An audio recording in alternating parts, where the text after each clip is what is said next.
दूसरा test match 2 फरवरी से खेला जाएगा भारत और इंग्लैंड के बीच में, लेकिन उससे पहले टीम इंडिया के लिए बुरी खबर आई है। भारत के सुपरस्टार गेंदबाज जसप्रीत बुमराह जो हैं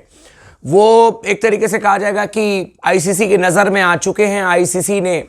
उनको डीमेरिट पॉइंट दे दिया है। अब ये क्या है, क्यों भारतीय टीम के लिए बुरी खबर है, मैं आपको एक्सप्लेन करके बता देता हूं। आपको याद होगा कि ओले पोप के साथ में उनकी कुछ इस तरीके की बात हो गई थी, जब ओले पोप जो है वो सिंगल भागना चाहते थे, जसप्रीत बुमराह सामने में आ गए थे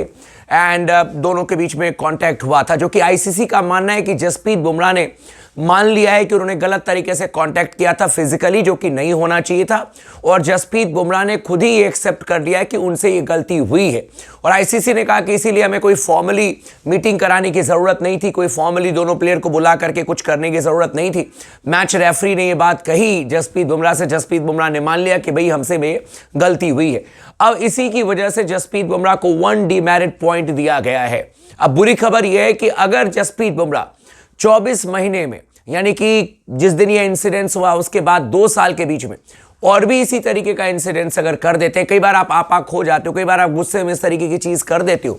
और जिस दिन 4 डीमेरिट पॉइंट पूरे हो गए, क्योंकि इस समय तो एक ही डीमेरिट पॉइंट है, लेकिन नियम के हिसाब से अगर 4 डीमेरिट पॉइंट आपके हो जाते हैं 24 महीने में, तो 1 टेस्ट मैच या 2 ओडीआई मैच या 2 T20 मैच आपको बैन कर दिया जाएगा, आप नहीं खेल सकते हो। और ये भारतीय टीम के लिए बुरी खबर है। मेरे को पूरा यकीन है कि जसप्रीत बुमराह पहली बार उनके साथ में ये हुआ है, तो इस तरीके का इंसिडेंस आगे नहीं होगा। वो बिल्कुल भी इस तरीके की कोई चीज़ नहीं करेंगे जिससे कि और भी डीमेरिट पॉइंट आईसीसी उनको दे दे और पता चले कि वर्ल्ड कप के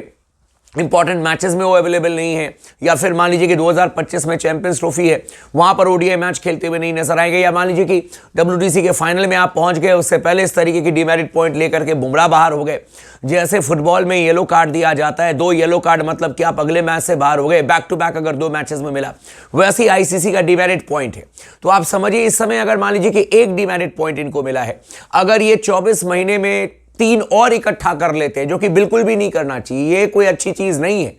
तो फिर इनके खिलाफ में कार्रवाई की जाएगी। और जो भी पहला मुकाबला होगा, अगर टेस्ट मैच होगा तो 1 टेस्ट मैच का बैन लगेगा, अगर ओडीआई मैच होगा तो 2 ओडीआई मैच नहीं खेलेंगे, और अगर T20 मैच होगा तो 2 T20 मैच इनको नहीं खेलने को मिलेगा, ये नियम के हिसाब से। और इसीलिए टीम इंडिया बिल्कुल भी नहीं चाहेगी कि बुमराह के बिना भारतीय टीम इंपॉर्टेंट मैच खेलने के लिए आए। तो उम्मीद करते हैं कि डीमेरिट पॉइंट जो उन्होंने हासिल किया दैट इज ओके, बट आगे से इस तरीके का इंसिडेंस ना हो एंड अपनी गेंदबाजी पर ध्यान दे, जो कि वो देते हैं और बहुत मैच्योर्ड है, तो अब बताने की जरूरत भी नहीं है। बट ये खबर है, मैंने कहा कि आप तमाम दोस्तों को बता दें। लगातार बने रहिए स्पोर्ट्स टॉक के साथ में, हर एक छोटी बड़ी इंफॉर्मेशन आपको इस चैनल पर देखने को मिलेगी।